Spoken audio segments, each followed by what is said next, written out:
Hello friends, welcome our new vlog. જય શ્રી કૃષ્ણ, જય Yogeshwar. Mummy જય યોગેશ્વર. જય યોગેશ્વર, જય શ્રી કૃષ્ણ, જય સ્વામિનારાયણ. કેમ છો બધા? મજામાં ને? શું બનાવો છો આ? આજે જો લસણની અને ટમેટાની ચટણી બનાવું છું. છાંટા ઉડે છે. ભાખરી હારે ખાવાની મજા આવે, પછી પાવભાજી હારે ખાવાની મજા આવે. બહુ ટેસ્ટી બને. તો મજા આવી જશે આ નાસ્તો કરવામાં. મજા આવી જશે. અને જુઓ કે મસ્ત બની છે, એકદમ લાલ. અને આજે સાંજે છે ને અમે એક સરપ્રાઈઝ આપવાના છીએ. કેમ? આજે તો મામાના ઘરે જવાના. હા, જે મામાના ઘરે જવાનું એમ ને? ઘરે થોડું જવાનું, બહાર નથી જવાનું? બહાર જવાનું, હોટલમાં જવાનું. વાહ, જમવા જવાનું છે. પણ ત્યાં અમે શું કરવાના છે ને તે આગળના બ્લોકમાં જોયા જ કરજો. અને ફૂલ મસ્તી કરવાના છે એવી સાંજે. હા, બધા બધી માસીઓ ને મામા છોકરા ને બધા ભેગા થવાના છે, એટલે ફૂલ મસ્તી થવાની છે. ચાલો હવે હું નાસ્તો કરી લઉં. નાસ્તામાં લસણની ચટણી, ભાખરી અને ચા દૂધ. તો મેં નાસ્તો કરી લીધો છે. મમ્મી પપ્પા ક્યાં ગયા?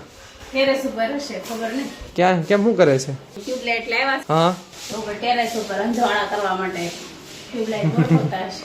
જય યોગેશ્વર. જય યોગેશ્વર, જય Shri Krishna, good morning, how are you? શું કરો છો આ બધું ખોલી? અહીંયા ટ્યુબલાઇટ ફિટ કરવી છે. અહીંયા કેમ ઘટે છે? એક ટ્યુબલાઇટ છે, ઓછું અંજવાળું પડે છે. Yeah. ઓફિસેથી નીકળે હા, નાખી દેવે વધારાની. તો અંજવાળું થઈ જાય. અંજવાળું તમારે લોગ ઉતારવો એટલે અંધારું ન પડે ને. હા, અને મારા પપ્પા છે ને ઇલેક્ટ્રિશિયન જેવું જ કામ કરે, બધું કરી નાખે, હાથે કરે, કઈ જરૂર જ ન પડે. પંખામાં કઈ બદલવું હોય તોય થઈ જાય ઘરે. હું કે છો? પપ્પા ઇલેક્ટ્રિક એન્જિનિયર છે. ઠીક, એવું છે? આવડે આપણને હા. ઇલેક્ટ્રિક એન્જિનિયર હું ગમે આવડે. એસી સ્ટેબિલાઇઝર બદલાઈ નાખી. ઠીક, ચાલો હવે ઓફિસે જઈએ ને પછી મળીએ. તો બપોરના 1 વાગી ગયા છે અને હું ઘરે પહોંચી ગયો છું. આજે શું બનાવ્યું? આજે છે ને દાળ, ભાત, શાક, તો કેળા શાક બન્યું. તારું ફેવરેટ. યસ. તમે હું કહેતા હતા ઓલું કઈક પપ્પાનું કઈક કહેતા હતા ને તમે? પપ્પા છે ને હા, મસ્ત નવું એટલે આ તો શું છે? લાવો તો જોવા દે. ખોલી ને અંદર નીકળે. શું છે? ખોલો તો, એક ખોલો તો. આ તો નવું ફળ છે. આ નામ આવડે છે તમને? અરે ભૂલાઈ ગયો નામ. તો તમને લોકોને નામ આવડતું હોય ને તો કોમેન્ટ કરજો, જો હું તમને બતાવું, સરખું બતાવું. જો આવી રીતે આવે. અને કેવાય ઓલું કીવી ને કેવું લીચી જેવું લાગે છે. લીચી છે ને? હા, લીચી જ છે. ઓહ. ખાવામાં બહુ ઠળિયા છે. ઠળિયો જો કેટલો મોટો છે. હા, ઠાળિયો બહુ મોટો છે. ખાવામાં મસ્ત મીઠી લાગે. મીઠી લાગે છે. લાવો તો હું ચાખું. ચોખા જેવી. નીરો પીતા હોય ને એવું લાગે. નીરો મસ્ત લાગે. હા, નવું ફળ છે. અમે પહેલી વાર ખાધું આવું. મેં પેલી વાર ખાધું છે. મસ્ત જો બધા કેટલા બધા છે. પણ કોની માટે લાવ્યા છે ખબર છે? કોની માટે? મારી હાટું લાવ્યા છે તો? એ દીકરી માટે લાવ્યા છે. અરે બાપ રે. સાંજે દીકરી આવવાની છે ને હા. એટલે એ માટે લાવ્યા. કાંઈ વાંધો નહીં. આ વર્ષે બહુ કેરી આવી ને? બહુ એટલે બહુ મસ્ત કેરી આવી બધી. એક પણ કેરી બગડી નહીં અને તે ચાંદો પડ્યો નહીં. બધી મસ્ત કેરી પાકી મસ્ત. અને ખાધી અમે બહુ આ વર્ષે. બહુ ખાધી. ઓલા વર્ષે એટલી બધી નથી થઈ ને? ઓલા વર્ષે વરસાદ આવી ગયો તો વહેલો. કેરી મોડી આવી હતી ને વરસાદ વહેલો આવી એટલે બધી બગડી ગઈ હોય. વરસાદ આવે પછી કેરી ખાવાની મજા ન આવે. ગરમી પડે ને તો જ કેરી ખાવાની મજા આવે. અને એવું છે સુરત વાળા બહુ એટલે બહુ ફ્રૂટ ખાય. હા, આપણે બધી જેટલા દેશમાં કેરી થાય ને બધા દેશની કેરી અહીંયા હા જેટલા સિટીમાં થાય એટલી બધી અહીંયા આવે. પણ આપણે જેટલું ખાવી ને એટલું બીજા બહારના દેશને નથી ખાતા, એટલું આપણે ખાઈએ છીએ. બધી ખાવાની વસ્તુમાં આપણે જેટલું ખાઈએ ને એટલું કોઈ ખાતું નથી. ખાતું જ નહીં હોય. આશી વાત છે. એટલું જ આપણે આ છોકરા દો ગ્રીલ મશીન લાવ્યા હતા જો. ક્યાં કાણું પડવા? ક્યાં કાણું પડ્યું? પડ્યું ઉપર. અચ્છા, આ હવે ટ્યુબલાઇટ કરતા હતા ને હરખી. હા તો સાંજના 7:45 થઈ ગયા છે. મમ્મી રેડી થઈ ગયા? હા, રેડી થઈ જાઓ. આમ તો જો એના પિયરિયામાં છે એટલે મેકઅપ બધું લિસ્ટિપ કરી છે. આજે મળવા જવાનું મારે. એમ? 11 કરવા જાઉં છું. એવું છે એમ? દાદા જય યોગેશ્વર. દાદા જય યોગેશ્વર. હા, જાવ છું, જાવ જ છું.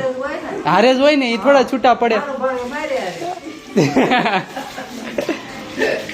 તો મારા મામાએ હોટલમાં બહાર જમવાનું રાખ્યું છે તો તમને ત્યાં જઈને હું મળું. તો અત્યારે અમે હોટલમાં પહોંચી ગયા છે. આવો મેમ, આવો મેડમ. સરપ્રાઈઝ કર્યા હતા ને દર્શિતા દીદી આવી છે આજે સવારના કર્યા અમારે કામ વાળી એક ઘટે આવજો ને. હા અને આ મારા મામા છે જે તમને હું કહેતો હતો નહીં, આજે એના તરફથી પાર્ટી છે.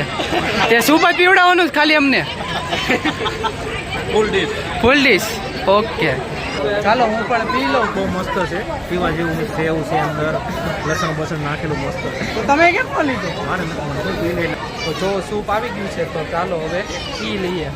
પછી આગળ ઘણું બધું છે આઈટમ છે ને. અહીંયા ડીશ હાથે લેવાની છે. કેટલી વાર લાગશે? ડાયરેક્ટ શોર્ટકટ મારીને આવી ગયા આવી છે નગર તો મારી હાલો અરે મારી લઈએ હાલો. બસ લે શોર્ટકટ તો છે ને હવે ડાયરેક્ટ અમે લાઈનમાંથી કાપીને આગળ વહી આવ્યા છે. જોઈએ શું શું ખાવામાં છે. જો આ લાઈનમાં છે બધા શાકભાજી, આ ઊંધિયું છે, પછી બાજુમાં પનીર કાજુ મસાલા, ડ્રાયફ્રૂટ મંચુરિયમ, ભજીયા, દાળ ફ્રાય, ઘણું બધું છે ખાવામાં. તો જમવામાં છે મઠ્ઠો, પૂરી, ભજીયા, મંચુરિયમ, કાંક સંભાર જેવું છે, કાંક પાપડ અને આ છાશ. સાથે ઢોસા પણ છે. જો સામે દિલખુશ ઢોસા, એમાં તમને નહીં દેખાતું હોય, અને બટર ઢોસા. આવો આવો. ઓ બાપ રે, સ્પેશિયલ ઢોસા. જો તો કરી કેટલી ઢોસાની લાઈન છે.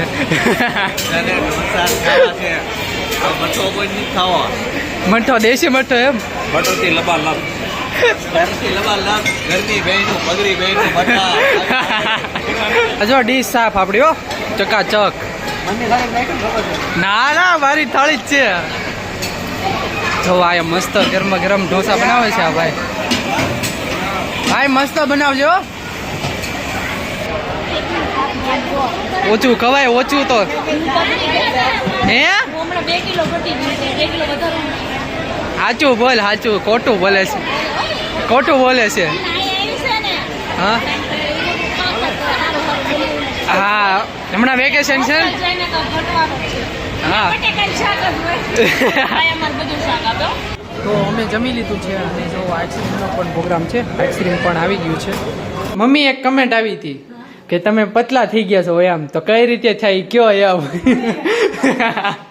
કેવી રીતે થઈ ગઈ મને નહીં ખબર. તમારી વાત સાચી છે, મારે 1.5 કિલો વજન ઉતરી ગયો છે. એ હારું હારું હેલ્ધી બનવું હોય તો વજન ઘટાડો, એક જ ઈલાજ. ઉતરી ગયો છે, ખબર નહીં આપોઆપ ઉતરી ગયો છે, ખબર જ નથી કેવી રીતે ઉતરો છે ને. છે 3 જ ટાઈમ ખાઉં છું, ચોથો ટાઈમ નથી ખાતી, અને આડાવડો કાંઈ વસ્તુ નહીં ખાવાની.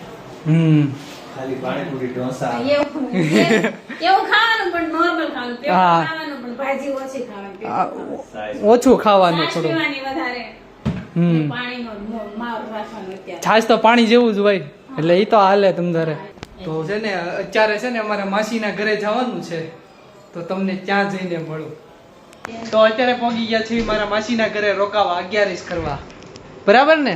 એમ નહીં, માસીને તમારા ઘર આવવાનું, તમારા માસીને ઘર આવવાનું હોય. તે હાલો. નાના જેવી. તે નાના માસીના ઘરે જ રોકાવા જાય લે. નાના માસી મોટા માસી ને આવે, પૂછ તારી મમ્મી. પાણીએ માસીને ઘેર રોકાવા. હા તો એટલે જ આવ્યા છે. પાણીએ માસીને ઘેર રોકાવા જાય એટલે માસીને પણ તમારા તો આ વ્લોગને એન્ડ કરું છું અને નવા વ્લોગ સાથે નવી સવારે પાછા મળીશું. આવજો. જય શ્રી કૃષ્ણ અને જય યોગેશ્વર.